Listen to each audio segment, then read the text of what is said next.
Hello बच्चों, आज हम लोग स्टार्ट कर रहे हैं टैक्स का लेक्चर नंबर 1। तो कोर्स को स्टार्ट करते हैं बच्चों। टैक्स के अंदर दो टैक्सेस हैं, एक होता है डायरेक्ट टैक्स और एक होता है इनडायरेक्ट टैक्स। तो आज जो हम लोग करने जा रहे हैं वो करने जा रहे हैं टैक्स के बारे में। पहले इंट्रोडक्शन कि टैक्स होता क्या चीज़ है। तो व्हाट इज टैक्स बच्चों?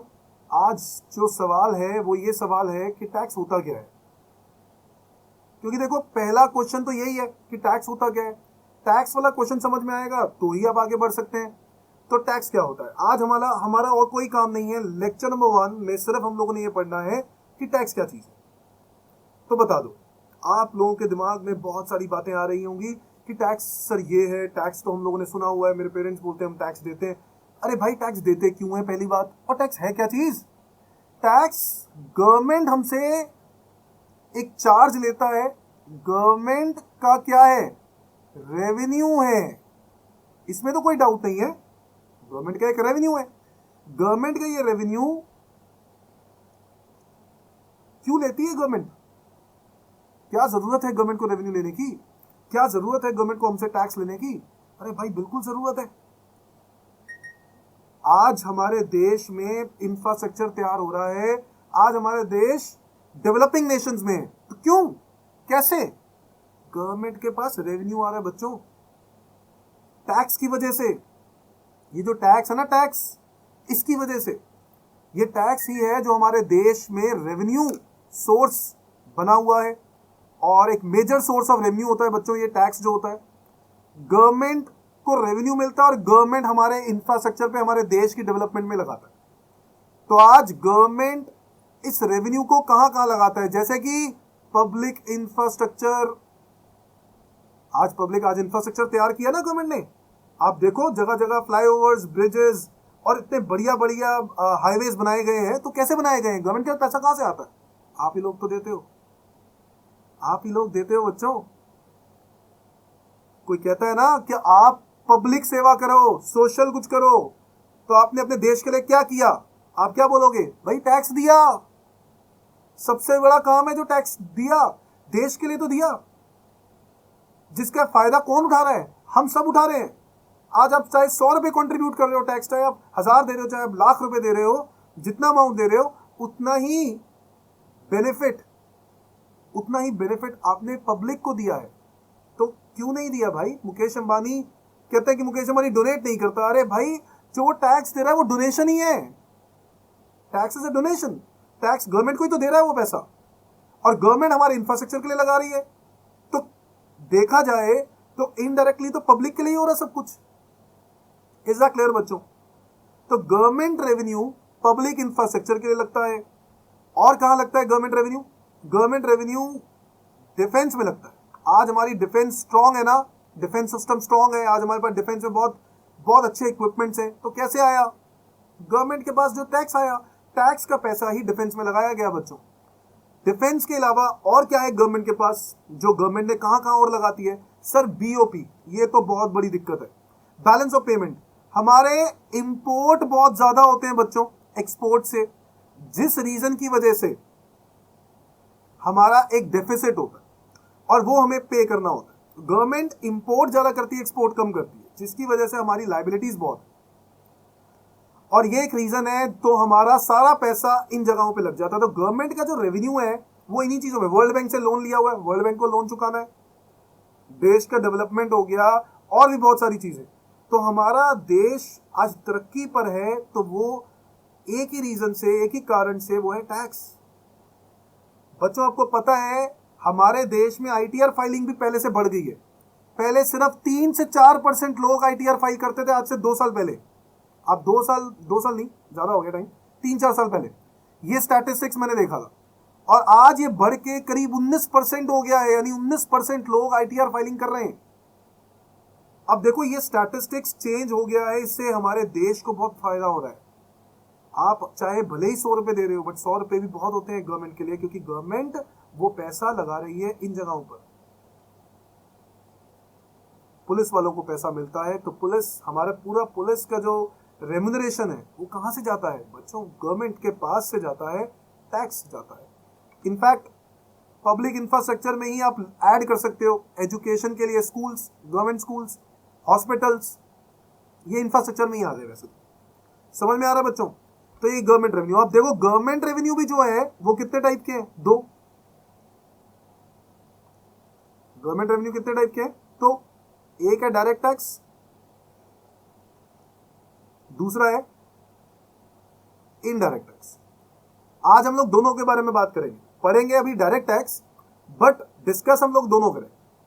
यही क्वेश्चन है, ज्यादा देर नहीं लगानी, आज के लेक्चर में हम लोगों ने यही पढ़ना। बताओ डायरेक्ट टैक्स क्या होता है और इनडायरेक्ट टैक्स क्या होता है? डायरेक्ट टैक्स वो होता है जिसका burden, tax burden cannot be shifted.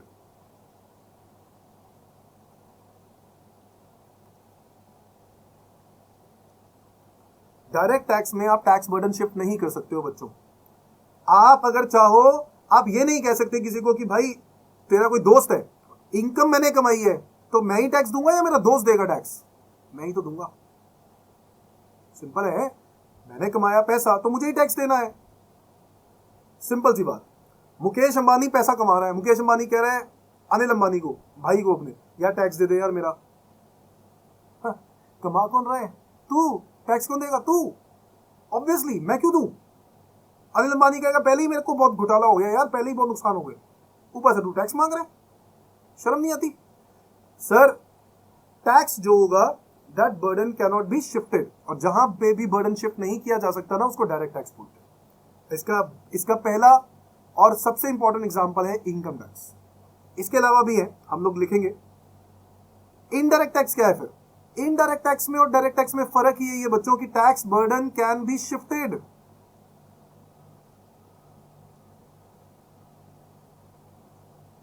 Is that clear बच्चों? टैक्स बर्डन यहां शिफ्ट नहीं कर सकते हैं, और यहां पर डायरेक्ट टैक्स, इनडायरेक्ट टैक्स में टैक्स बर्डन शिफ्ट कर सकते हैं। मतलब अगर मैं चाहूं मेरा गुड्स एंड सर्विसेज टैक्स, तो मैं किससे मांगूंगा? मेरे ऊपर है जीएसटी, मैं किससे मांगूंगा? आगे वाले बंदे से जिसको मैं बेच रहा हूं सामान। तो आप कोई दुकानदार से सामान खरीदने जाते हो बच्चों, 100 रुपए का सामान है, दुकानदार कहता है इस पर जीएसटी लगेगा 10%। एग्जाम्पल ले रहा हूं बच्चों, प्लीज जीएसटी के रेट को इग्नोर करना, इजी करने के लिए 10% लिखता हूं हमेशा, 110। आप लोगों ने कितना प्राइस भरा बच्चों? 110, 110 रुपीज, जिसमें 10 रुपए जीएसटी है बच्चों।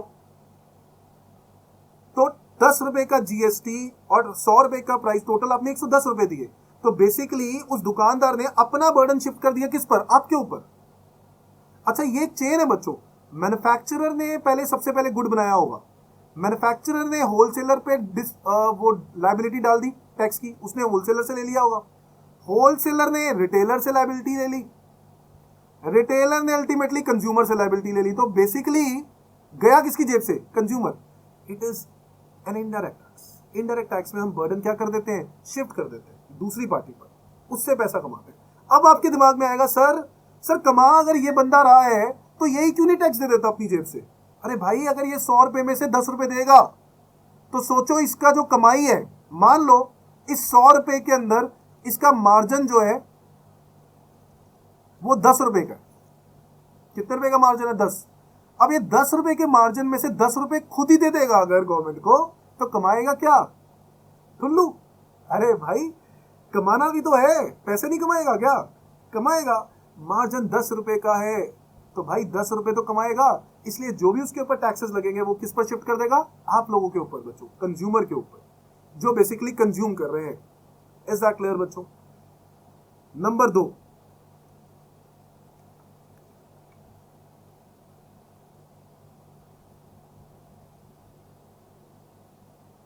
It follows progressive concept. क्या फॉलो करता है? Progressive concept. प्रोग्रेसिव कॉन्सेप्ट का मतलब इनकम ज्यादा टैक्स ज्यादा, इनकम कम टैक्स भी कम। समझ में आ रहा है बच्चों? अगर आप आज इनकम ज्यादा कमाते हो तो टैक्स भी आपको ज्यादा देना पड़ेगा। इनकम ज्यादा टैक्स भी ज्यादा, इनकम कम टैक्स भी कम। हाँ, इसका एक सिंपल सा एग्जांपल है। मुकेश अंबानी जितनी इनकम पे टैक्स देता होगा, क्या मैं उतनी देता हूँ? नहीं। अंबानी ज्यादा कमाता है तो टैक्स ज्यादा देता है, मैं कम कमाता हूं तो मैं टैक्स कम देता हूं। सिंपल, टैक्स तो देना है, बट कमा जो ज्यादा रहेगा वो ज्यादा टैक्स देगा। बट क्या जीएसटी में ऐसा होता है बच्चों? नहीं बच्चों, जीएसटी में बिल्कुल भी ऐसा नहीं होता। जीएसटी में इनकम तुम्हारी, तुम अमीर हो या गरीब, इससे कोई फर्क ही नहीं पड़ता, जीएसटी आपको उतना ही देना है। सो इट फॉलोज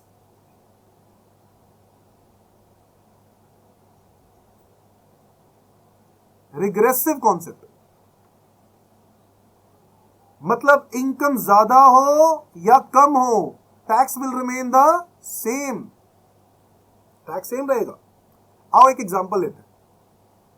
एक कंज्यूमर, मान लेते हैं कंज्यूमर के दो तरह के कंज्यूमर्स हैं। मान लो आप एक रिक्शे वाला है,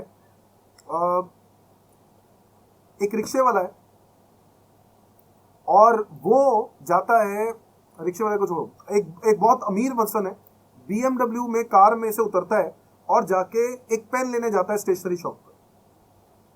पेन है 10 रुपए का, उस पे उसके अंदर ही एमआरपी होता है ना। ये एमआरपी का मतलब क्या होता है बच्चों? Maximum retail price inclusive of all taxes.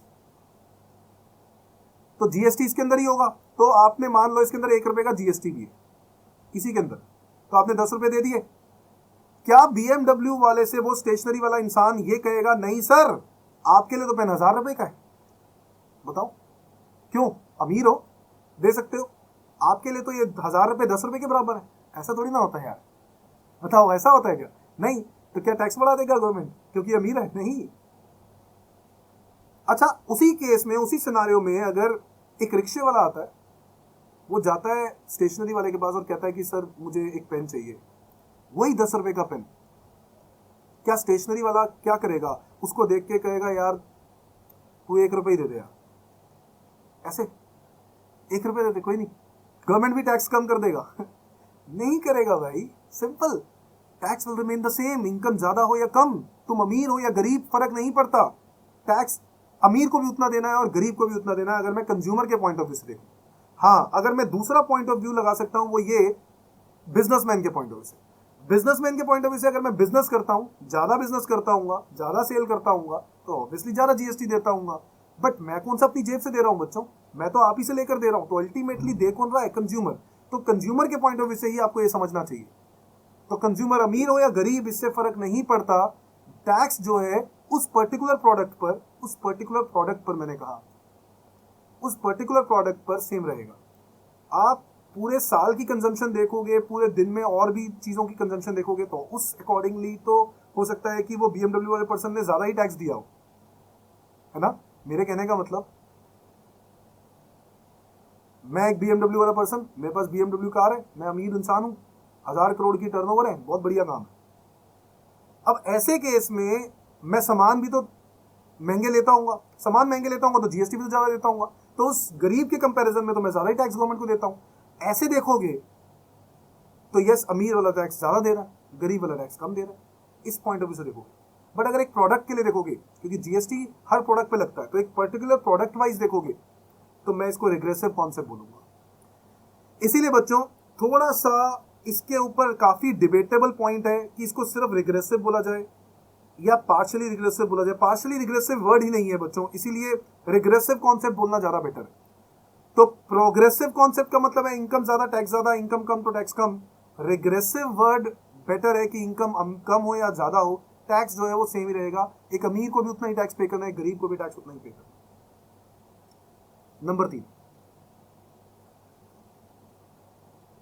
It indirectly affects the price of commodity। जो डायरेक्ट टैक्स है ना बच्चों, वो प्राइस ऑफ कमोडिटी पे इफेक्ट मारता है, उसको चेंज करता है, उसको हिलाता है। अब कैसे कैसे चेंज कर सकता है कमोडिटी के प्राइस को? आपको ये समझना है कि डायरेक्ट टैक्स से कमोडिटी के प्राइस में कैसे चेंजेस आ सकते हैं। जैसे कि अगर इनकम टैक्स आज गवर्नमेंट ने बढ़ा दिया, मान लो इनकम टैक्स पहले गवर्नमेंट 20% लेता था, अब उसने 30% कर दिया, तो इनकम टैक्स बढ़ाने से आपकी परचेजिंग पावर पे इंपैक्ट आएगा। परचेजिंग पावर कम होगी तो जो डिमांड आप कर रहे हो नॉर्मल गुड्स की, लग्जरी गुड्स की, वो कम कर दोगे। डिमांड कम करोगे तो सप्लायर भी क्या करेगा? सप्लायर को प्राइसेस क्या करने पड़े जाएंगे? कम करने पड़ जाएंगे बच्चों। सप्लायर प्राइसेस कम कर देगा सो दैट डिमांड वापस अप हो जाए। इनवर्स रिलेशनशिप होता है ना बच्चों, प्राइस और डिमांड में, प्राइस और डिमांड में, प्राइस कम डिमांड ज्यादा, प्राइस ज्यादा डिमांड कम, बट वो तब जब सप्लाई कांस्टेंट हो। अब मेरे कहने का मतलब यहां पर यह है कि इनकम टैक्स अगर बढ़ जाए तो उससे परचेजिंग पावर पे इंपैक्ट आएगा, परचेजिंग पावर की वजह से आप अपना डिमांड कम कर दोगे, डिमांड कम करोगे तो प्राइसेस भी क्या हो जाएगा, कम। मैं यहां पर जो गुड्स की बात कर रहा हूं बच्चों, जिन गुड्स की डिमांड की बात कर रहा हूं वो नॉर्मल या लग्जरी गुड्स हो सकते हैं, नेसेसिटी गुड्स की बात नहीं कर रहा, क्योंकि वो तो एक्सेप्शन है। इनकम टैक्स कम हो जाए तो परचेजिंग पावर क्या हो जाएगी, बढ़ जाएगी। परचेजिंग पावर बढ़ गई, आपके पैसा ज्यादा होगा ना, आपके हाथ में पैसा ज्यादा होगा तो क्या होगा, डिमांड भी ज्यादा करोगे, डिमांड ज्यादा करोगे तो सप्लाई तो हर चीज की स्कैर्स होती है ना, तो सप्लाई अगर स्कैर्सिटी में है या कांस्टेंट है तो प्राइसेस को क्या करना पड़ेगा, बढ़ाना पड़ेगा, सो दैट डिमांड क्या हो जाए, डिक्रीज और इक्विलिब्रियम आ जाए। डिमांड और सप्लाई जहां पर मीट करता है उसको हम लोग कौन सी पोजीशन बोलते हैं, इक्विलिब्रियम पोजीशन, है कि नहीं। तो कॉमोडिटी के प्राइसेस पे इंपैक्ट डालता है income tax, direct taxes. Inflation को कंट्रोल करने की ये पॉलिसी है। आप लोगों ने इकोनॉमिक्स में पढ़ा होगा ना बच्चों, फिस्कल पॉलिसी। क्या थी वो फिस्कल पॉलिसी, कुछ याद है? फिस्कल पॉलिसी यही थी बच्चों, टैक्स इंक्रीज हो जाए, टैक्स इंक्रीज करने से आपकी पावर, परचेजिंग पावर कम हो जाएगी, जिसकी वजह से डिमांड कम होगी और प्राइसेस कम करने पड़ जाएंगे। इज दैट क्लियर बच्चों? तो ये है, जैसे कि फिस्कल पॉलिसी, आप लोगों ने इन्फ्लेशन कंट्रोल करने के लिए दो तरह की पॉलिसीज पढ़ते थे, फिस्कल पॉलिसी और मॉनेटरी पॉलिसी। फिस्कल पॉलिसी यही है, बट कोई भी सरकार, कोई भी गवर्नमेंट ऐसा नहीं करेगी कि इनकम टैक्स बढ़ा देगी क्योंकि इन्फ्लेशन कंट्रोल करना है, नहीं। क्यों? क्योंकि अगर इनकम टैक्स बढ़ा देगी भैया, अगले 5 साल के बाद फिर से तो आना है, नहीं आना, नहीं तो अगले 5 साल के बाद तो वो आएंगे ही नहीं, आ ही नहीं पाएंगे। Is that clear? तो बच्चों, थर्ड, अगर मैं इधर देखूं तो it directly affect the price of commodity. तो बच्चों डायरेक्टली अफेक्ट करता है कॉमोडिटी का प्राइस। डायरेक्टली कैसे करता है सर? अगर आज जीएसटी बढ़ जाए तो कॉमोडिटी का प्राइस बढ़ जाएगा या नहीं बढ़ जाएगा, बताओ। ये देखो, प्राइस है 100 रुपए, जीएसटी का रेट है मान लो 10%, तो कितना हुआ, 110। जीएसटी का रेट 20% हो जाता है तो प्राइस कितना हुआ, 120। यानी अगर जीएसटी बढ़ गया तो प्राइस बढ़ गया, जीएसटी कम तो प्राइस कम। समझ में आ रहा है बच्चों? तो डायरेक्ट टैक्स डायरेक्टली इंपैक्ट करता है, इनडायरेक्टली इंपैक्ट करता है प्राइस की, कॉमोडिटी के प्राइस को, जबकि इनडायरेक्ट टैक्स डायरेक्टली इंपैक्ट करता है क्योंकि वो लगता ही या तो गुड पर है या सर्विस पे लगता है। तो कॉमोडिटी के प्राइस पे भी इंपैक्ट करता है, इनफैक्ट सर्विस के प्राइस को भी चेंज कर देगा। Is that clear? आगे आ जाते हैं बच्चों। डायरेक्ट टैक्सेस को मैनेज करने के लिए हमारे देश में जो अथॉरिटी है उसका नाम है सीबीडीटी। क्या नाम है? सीबीडीटी। ये वो अथॉरिटी है जो हमारे देश में डायरेक्ट टैक्सेस को मैनेज करती है बच्चों। तो हमारे देश में डायरेक्ट टैक्सेस को मैनेज करने के लिए जो अथॉरिटी है उसको क्या बोलते हैं? सीबीडीटी। यार कोई तो ऐसा पढ़ा लिखा, पढ़ी लिखी बोर्ड होना चाहिए, पढ़ा लिखा एक मैनेजमेंट होनी चाहिए जो ये देख पाए कि डायरेक्ट टैक्सेस में क्या करना है, हमें क्या नहीं करना। भाई प्राइम मिनिस्टर नरेंद्र मोदी थोड़ी ना बताएंगे, वो नहीं बता पाएंगे, वैसे भी उनको बहुत सारे और काम होते हैं, उनको और सारी चीजों के एग्जीक्यूशन देखने हैं। Is that clear? But direct taxes में अगर आज आप ये चाहते हो कि कोई ऐसे मैनेजमेंट हो जो सिर्फ इन्हीं चीजों पर फोकस करके काम करती हो, तो वो है सीबीडीटी। सीबीडीटी हमारे देश का ही बोर्ड है, सेंट्रल गवर्नमेंट का बोर्ड। इसका फुल फॉर्म है, मैं इसको अगले पेज पे लिखता हूं बच्चों। सीबीडीटी की फुल फॉर्म लिखेंगे please, central board of direct taxes, CBDT. हमारे देश का सेंट्रल गवर्नमेंट का बोर्ड। सेंट्रल बोर्ड, जब भी सेंट्रल वर्ड आ जाए ना, इसका मतलब क्या है? Central government. इसको कौन चलाता है? Central government. और इनडायरेक्ट टैक्सेस में कौन मैनेज करता है बताओ? इनडायरेक्ट टैक्सेस में, अरे पीछे आगे भी जगह थी, यहां पर भी जगह थी, मैं यही लिख देता हूं यार। सीबीडीटी की फुल फॉर्म यही लिख देता हूं, central board of direct taxes. ठीक है बच्चों? और इसी तरीके से इनडायरेक्ट टैक्सेस मैनेज करने के लिए भी तो कोई बोर्ड होना चाहिए। बिल्कुल है बच्चों, इसका नाम है सीबीआईसी, जो इनडायरेक्ट टैक्सेस में मैनेज करता है। इसकी फुल फॉर्म है सेंट्रल बोर्ड ऑफ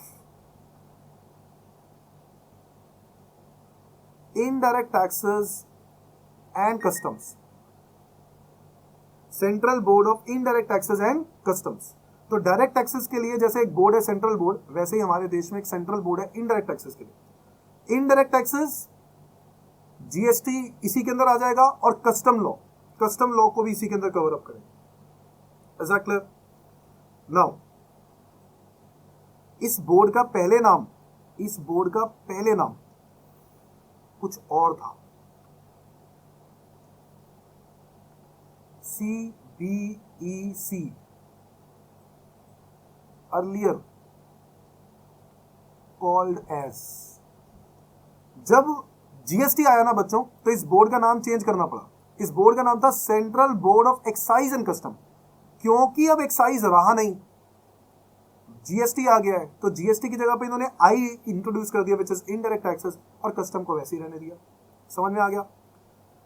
नाउ आज जो एग्जांपल्स पर लिखते हैं, एग्जांपल्स क्या होंगे डायरेक्ट टैक्सेस में? तो डायरेक्ट टैक्सेस में क्या एग्जांपल्स होंगे? इनकम टैक्स, हाउस टैक्स, जो आप प्रॉपर्टी पर टैक्स पे करते हो ना बच्चों, आपके पेरेंट्स पे करते होंगे हाउस टैक्स। रजिस्टर्ड एरिया में, रजिस्टर्ड लोकेशन पे आपको गवर्नमेंट को एक टैक्स देना पड़ता है। जो एमसीडी आपकी दिल्ली में तो एमसीडी है, बाहर दूसरे एरियाज में हर जगह पे एक म्युनिसिपल कॉर्पोरेशन होता है, वो लोग टैक्स लेते हैं। जैसे बॉम्बे में बॉम्बे म्युनिसिपल कॉर्पोरेशन है, हर जगह पे एक अपना म्युनिसिपल अथॉरिटी होगी, वो लोग टैक्स लेते हैं, हाउस टैक्स बोलते हैं उसको। तो हाउस टैक्स भी कौन पे करेगा? जिसका घर होगा, तो it is also a direct tax. Corporate tax क्या होता है? कंपनीज को, हमारे देश में कंपनीज को मैट देना पड़ता है बच्चों, जिसको बोलते हैं मिनिमम ऑल्टरनेट टैक्स। ये होता क्या है, इसको हम बाद में डिस्कस करेंगे हमारे कोर्स में। मैट के बारे में हम बाद में डिस्कस कर पाएंगे, बट कॉर्पोरेट टैक्स, जो कंपनीज को टैक्स चुकाना होता है, हम उसको कॉर्पोरेट टैक्स बोलते हैं। समझ में आता है बच्चों? तो ये वो एग्जांपल्स हो गए डायरेक्ट टैक्स के लिए। और इनडायरेक्ट टैक्सेस में सबसे प्राइम, सबसे important example goods and services tax, यानी जीएसटी। इसके अलावा central excise duty, custom duty. बच्चों वैट आपने नाम सुना होगा, वैल्यू एडेड टैक्स।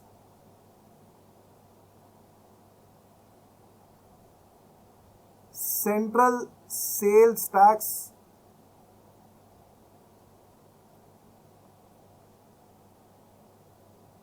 और बस मेरे ख्याल से सर्विस टैक्स लिखने की जरूरत नहीं है। हालांकि सीएसटी की भी अब कोई जरूरत नहीं है, सीएसटी भी खत्म हो गया। मेरे कहने का मतलब है, मैंने वो सारे इनडायरेक्ट टैक्सेस लिख दिए जो फिलहाल के लिए जो एक्टिव है। वैट भी कुछ प्रोडक्ट्स पे लग रहा है बच्चों, हम लोग बाद में पढ़ेंगे किन किन प्रोडक्ट्स पे लग रहा है। सेंट्रल एक्साइज ड्यूटी भी फिलहाल लग रहा है कुछ प्रोडक्ट्स पर। कस्टम ड्यूटी तो लगता ही है, कस्टम ड्यूटी कोई चेंज नहीं है। कस्टम ड्यूटी कब लगता है पता है? इंपोर्ट एक्सपोर्ट पर। जब भी हम कोई गुड्स इंपोर्ट या एक्सपोर्ट करते हैं, उस पर हमें गवर्नमेंट को क्या देना पड़ता है? Custom duty. Goods and service tax तो आप लोग जानते हैं, जब भी हम लोग कोई पर्टिकुलर गुड या सर्विस को सप्लाई करते हैं, हम उस पर जीएसटी पे करते हैं। नाउ सप्लाई वर्ड मैंने क्यों बोला? इसके बारे में हम बाद में इलाबोरेट करेंगे, चिंता करने की कोई जरूरत नहीं। अभी बिल्कुल फ्रीडम से पढ़ना है, उड़ते उड़ते टेंशन फ्री होके। कर क्या रहे, सिंपल सी बात, सर क्या पढ़ा हमने, टैक्स। सर क्या पढ़ा टैक्स के अंदर, बेटा टैक्स क्या होता है, टैक्स क्या होता है, व्हाट इज टैक्स। तो बच्चों ने बताया टैक्स एक गवर्नमेंट का रेवेन्यू है सर, टैक्स गवर्नमेंट का एक चार्ज है, गवर्नमेंट हमसे लेती है। क्यों लेती है, गवर्नमेंट को क्या लेने की जरूरत है। बेटा जितना भी आज इंफ्रास्ट्रक्चर तैयार हो रहा है, डिफेंस है, एजुकेशन है, हॉस्पिटल है, बैलेंस ऑफ पेमेंट्स जो हमें पे करनी है, ये सारा का सारा खर्चा कहां से होता होगा, गवर्नमेंट के रेवेन्यू से, यानी टैक्स से। अब गवर्नमेंट को जो रेवेन्यू आता है वो दो सोर्सेस से आता है, डायरेक्ट टैक्स और एक इनडायरेक्ट टैक्स। डायरेक्ट टैक्स जिसका बर्डन हम लोग क्या कर सकते हैं, जिसका बर्डन हम शिफ्ट नहीं कर सकते। इनडायरेक्ट टैक्सेस जिसका बर्डन हम शिफ्ट कर सकते हैं दूसरी पार्टी पर। डायरेक्ट टैक्स में प्रोग्रेसिव कॉन्सेप्ट है, यानी ज्यादा इनकम ज्यादा टैक्स, ज्यादा प्रोग्रेस ज्यादा टैक्स, कम प्रोग्रेस कम टैक्स। जबकि इनडायरेक्ट टैक्सेस में रिग्रेसिव कॉन्सेप्ट है, इनकम अमीर हो या गरीब हो आप लोग फर्क नहीं पड़ता, tax will remain the same. Number 3, direct tax it indirectly affect the price of the commodity. Tax से इनकम प्राइस पर फर्क पड़ता है। जैसे इनकम टैक्स अगर बढ़ जाए तो परचेजिंग पावर लोगों की कम हो जाएगी, डिमांड कम हो जाएगी, जिसकी वजह से सप्लायर को प्राइसेस भी क्या करने पड़ेंगे, कम करने पड़ेंगे, सो दैट डिमांड अप हो जाए। इनकम टैक्स अगर कम हो जाए तो परचेजिंग पावर बढ़ जाएगी, डिमांड ज्यादा हो जाएगी, तो सप्लायर को प्राइसेस बढ़ाने पड़ेंगे सो दैट डिमांड कम हो जाए और डिमांड और सप्लाई एक जगह पे जाके मीट कर जाए। जबकि इनडायरेक्ट टैक्सेस में वो डायरेक्ट इंपैक्ट करता है कमोडिटी के प्राइस को। जीएसटी बढ़ गया प्राइस बढ़ गया, जीएसटी कम प्राइस कम। अब आप लोगों के दिमाग में आ रहा होगा सर आप लोगों ने तो आपने और भी एग्जांपल्स लिखवाए हैं, तो क्या जीएसटी के अलावा जो चीजें आपने बताई हैं क्या उनके सबके साथ ऐसा होता होगा। बिल्कुल सही बात, बिल्कुल ऐसा ही होता है। जीएसटी के अलावा मैंने जो लिखवाया है वो लिखवाया है VAT, custom duty, excise duty. जी हाँ बिल्कुल, VAT, custom duty, excise duty, इन सब में ऐसा होता है। इनका भी इंपैक्ट किस पे आता है, प्राइसेस पर आता है। इज दैट क्लियर बच्चों। अब डायरेक्ट टैक्सेस को मैनेज करने के लिए कौन सी अथॉरिटी है, CBDT, central board of direct taxes. और इनडायरेक्ट टैक्सेस को अथॉरिटी कौन सी है, central board of indirect taxes and customs, CBIC. बेटा ये याद करना है, याद करना है, ये आज ही निपटा देना है। बेटा जो मैं आज करवा रहा हूं ये 2 नंबर का क्वेश्चन है, 2 नंबर का। सीए हो, सीएस हो या सीएमए एग्जाम्स हो, सब में आता है। 2 नंबर का क्वेश्चन आ चुका है, 5 पॉइंट्स पता होने चाहिए मैक्सिमम। अब 2 नंबर का आया, 5 नंबर का भी आ सकता है, 4 नंबर का भी आ सकता है, तो इसलिए हम लोग रेडी रहेंगे। Is that clear. तो 5 नंबर के लिए हम लोग तैयारी करके चल रहे हैं। 5 नंबर का मैंने आपको लिखवा दिया है, 2 नंबर, 3 नंबर, 4 नंबर जो भी आएगा आप लोग कर सकते हो, 5 से ऊपर कभी नहीं आ सकता। Is that clear. Direct taxes के एग्जांपल में income tax, corporate tax, house tax याद करना है। इनडायरेक्ट टैक्सेस में GST, VAT, excise duty, custom duty, etcetera etcetera. ठीक है बच्चों। अब एक और टॉपिक कर लेते हैं बच्चों, जो मैं थोड़ा सा और डिस्कस करना चाहता हूँ। एक तो ये क्वेश्चन हो गया टैक्स क्या होता है, गवर्नमेंट का रेवेन्यू के बारे में। इसके अलावा एक टॉपिक और मैं करवाना चाहता हूं, आओ नोट करते हैं बच्चों।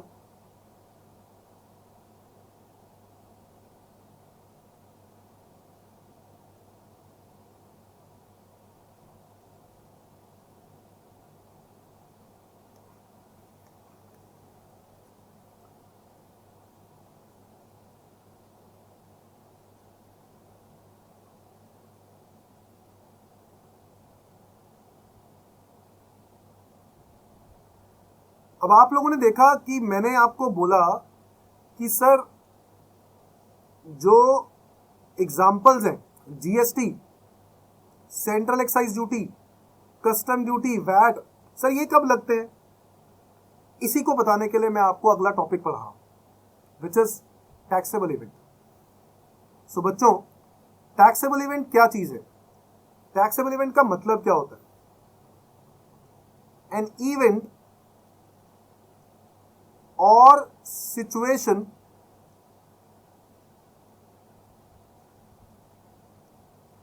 which gives rise to tax liability is called as taxable event। कोई भी ऐसी इवेंट, कोई भी ऐसा सिचुएशन जिसकी वजह से टैक्स लाइबिलिटी अराइज हो जाए, उसको हम टैक्सेबल इवेंट कहते हैं। कोई ऐसी सिचुएशन हुई जिसकी वजह से आपको वो टैक्स पे करना पड़ गया, उसको हम टैक्सेबल इवेंट कहते हैं। जैसे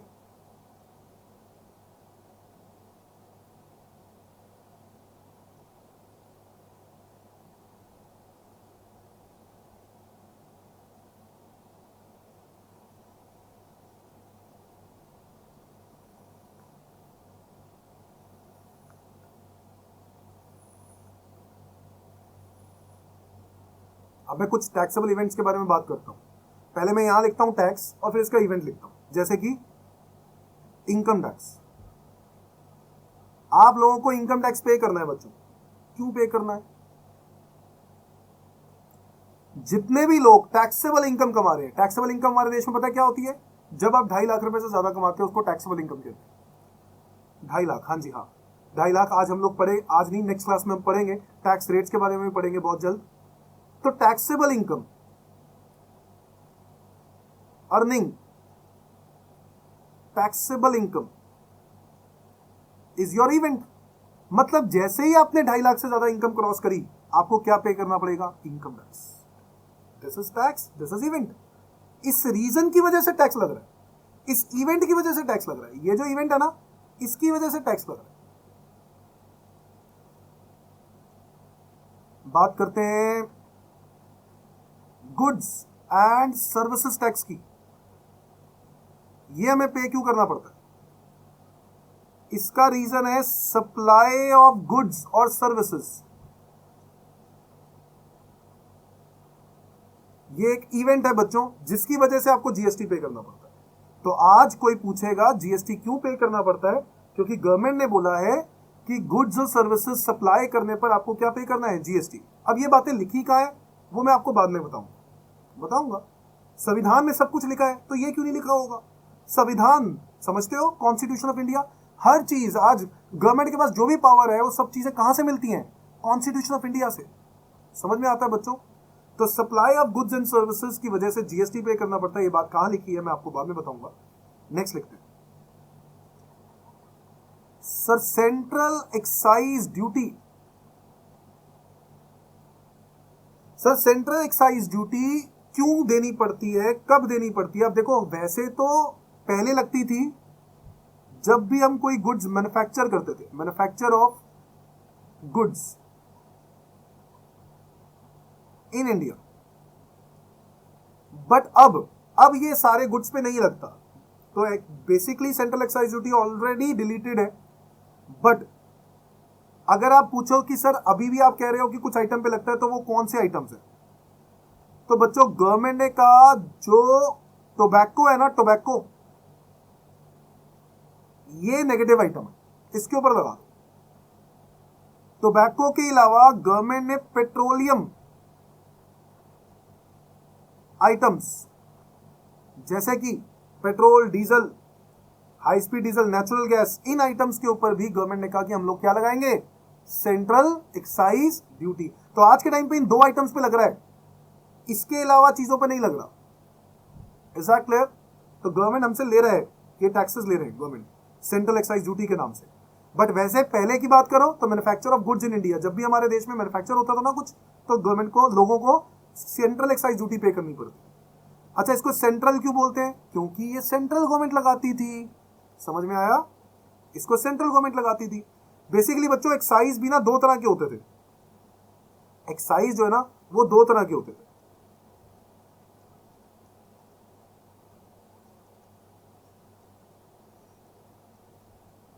एक होता था सेंट्रल एक्साइज और एक स्टेट एक्साइज।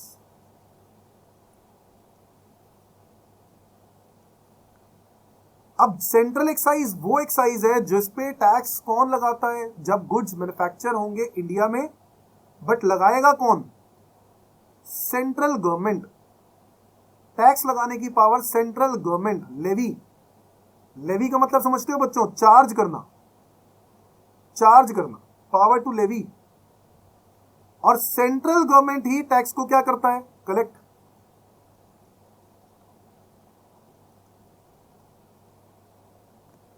टैक्स लगाएगा कौन? Central government. कलेक्ट कौन करेगा? Central government. Central excise duty किस पर? बताता हूं ना, बताता हूं। कहा था ना, फ्लाई करना है, उड़ना है, इंजॉय करते करते पढ़ना। ठीक है, मजा आ रहा ना। अब स्टेट एक्साइज, स्टेट गवर्नमेंट जो टैक्स लगाती थी मैन्युफैक्चर पर, उसको स्टेट एक्साइज बोलते थे। सर स्टेट गवर्नमेंट तो आपने बोला सेंट्रल गवर्नमेंट लगाती है, तो फिर ये क्या चक्कर है? बेटा ऐसा है ना, कुछ प्रोडक्ट्स पे सेंट्रल गवर्नमेंट लगाती थी और कुछ प्रोडक्ट्स पे स्टेट गवर्नमेंट लगाती थी। तो स्टेट गवर्नमेंट लेवी करती थी। लेवी का मतलब क्या होता है बच्चों? चार्ज करना। चार्ज करना मतलब टैक्स लगाना। तो स्टेट गवर्नमेंट लगाती थी और स्टेट गवर्नमेंट ही इस पर टैक्स कलेक्ट करती थी, करती है, अभी भी कलेक्ट करती है। तो बताओ सर ये कौन से प्रोडक्ट्स हैं जिनके बात आप कर रहे हो? मैं पहले की बात करूं, अगर सेंट्रल एक्साइज, जहां भी मैं स्टेट एक्साइज वाले प्रोडक्ट्स लिख रहा हूं, इसके अलावा जितने भी प्रोडक्ट्स हैं वो सेंट्रल एक्साइज देना पड़ता था। Example, alcoholic liquor, narcotics, opium and Indian hemp.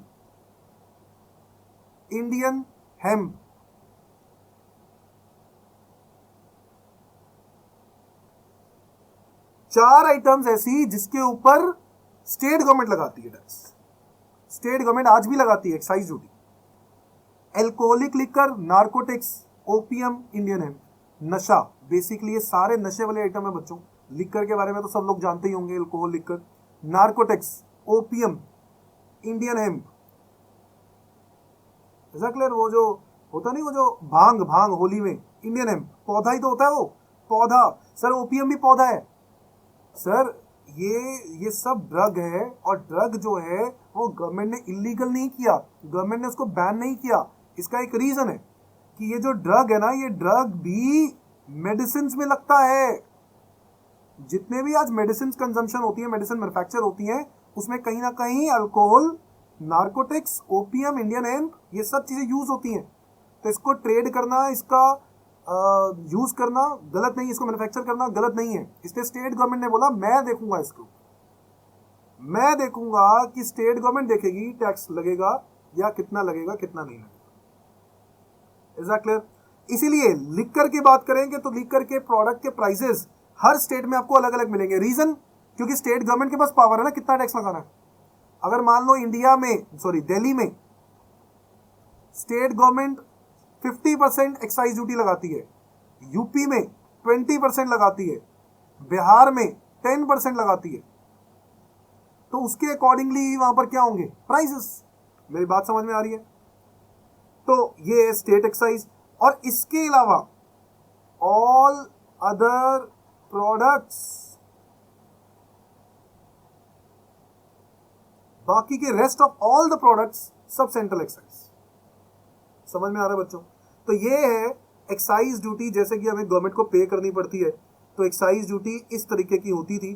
अब ये वाला जो कानून है ना, ये वाला, ये सिर्फ सेंट्रल एक्साइज, टोबैको और पेट्रोलियम आइटम्स, इसके लिए जिंदा है ओनली। तो करंटली सिर्फ इस पर चल रहा है, बाकी सब चीजों पर इनएक्टिव है। आई होप सब बच्चों ने नोट कर लिया होगा। मैं आगे बढ़ा रहा हूं।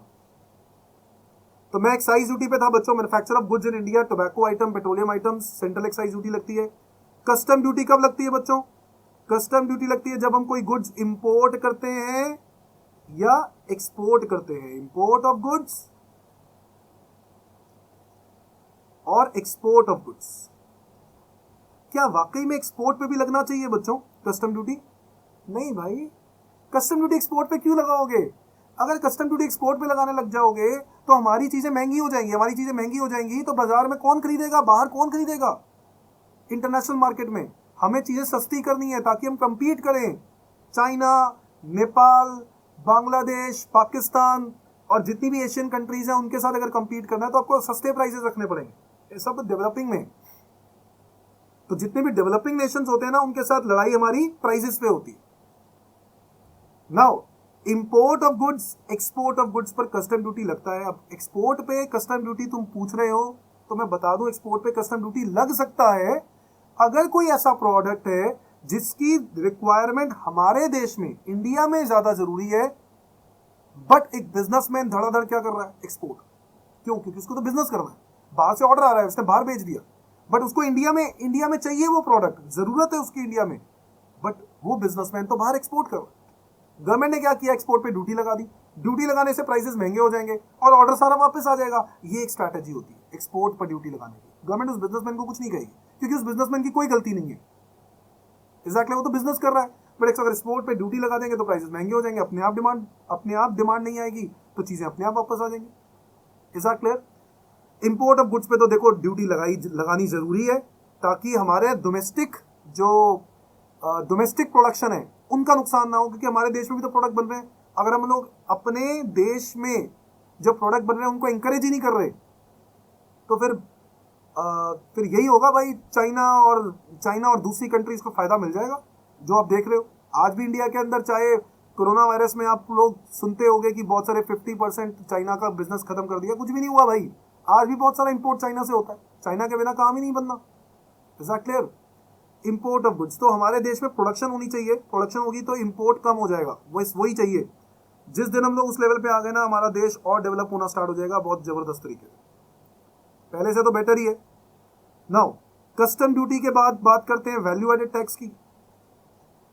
ये भी एक पहले टैक्स होता था, आज भी ये दो आइटमों पे लगता है, मैं बताने वाला हूं आज। अभी वैल्यू एडेड टैक्स लगता है जब कोई इंट्रा स्टेट सेल होती है of goods. Intra state sale का मतलब है विद इन द स्टेट, यानी अगर दिल्ली का ही सेलर है, दिल्ली का ही बायर है, दिल्ली के सेलर ने दिल्ली के बायर को सामान बेचा तो क्या लगेगा, वैट। दिल्ली का सेलर हरियाणा वाले बायर को बेचता है तो क्या लगेगा, CST, सेंट्रल सेल्स टैक्स। मैं आपको बताऊंगा अभी। तो ये मैं फिर से बता रहा हूं, ये इवेंट है बच्चों जिनकी वजह से ये टैक्सेस लगते थे। तो वैट आज सिर्फ दो आइटमों पे लगता है, which is one petroleum items and other is alcoholic liquor. Alcoholic liquor और पेट्रोलियम आइटम्स पे आज क्या लगता है, वैट लगता है। इसके अलावा किसी और प्रोडक्ट पे वैट नहीं लगता, पेट्रोलियम आइटम्स, एल्कोहलिक लिक्कर। समझ में आ गया बच्चों? ठीक है, वो बातें आप वैसे जब हम लोग इनडायरेक्ट टैक्सेस पढ़ेंगे तब भी आएगा, बट एक बारी आप लोगों को एक बारी फिर से मैंने यहीं पर क्लियर कर दिया बात। एल्कोहलिक लिक्कर और पेट्रोलियम आइटम पर क्या लगता है, वैट। इसलिए इनके प्राइसेस आपको हर स्टेट में अलग अलग मिलेंगे। आपने देखा होगा पेट्रोल के भी रेट हर स्टेट में अलग अलग होते हैं। CST बच्चों, सेंट्रल सेल्स टैक्स, यानी CST की अगर हम बात करें तो CST लगता था इंटर स्टेट सेल पर, inter state sale of goods. तो अगर आप एक स्टेट से दूसरे स्टेट, यानी दिल्ली से हरियाणा, हरियाणा से यूपी, यूपी से पंजाब, पंजाब से बिहार, ऐसा कुछ सेल ट्रांजैक्शंस हो रही हैं इंटर स्टेट, तो ऐसे केस में CST पे करना पड़ता था outside the state. Is that clear बच्चों? तो अगर देखा जाए CST अब जिंदा तो नहीं है, CST को खत्म कर दिया, GST आ गया ना, GST आया तो वैट, CST, ये सब चीजों पर इंपैक्ट आया, तो CST अब नहीं है। बट अगर यही पेट्रोलियम आइटम्स और alcoholic liquor inter state sale होगा तो क्या लगेगा बच्चों, CST। यही चीज है। इज दैट क्लियर बच्चों? इंट्रा होगा तो वैट लगेगा, इंटर होगा तो CST। तो ये हम लोगों ने क्या पढ़ा है, ये जो मैंने आपको पढ़ाया है ये है टैक्सेबल इवेंट। ये है वो सिचुएशंस जिनकी वजह से ये टैक्स लायबिलिटी अराइजेस होती है, टैक्सेस लगते हैं।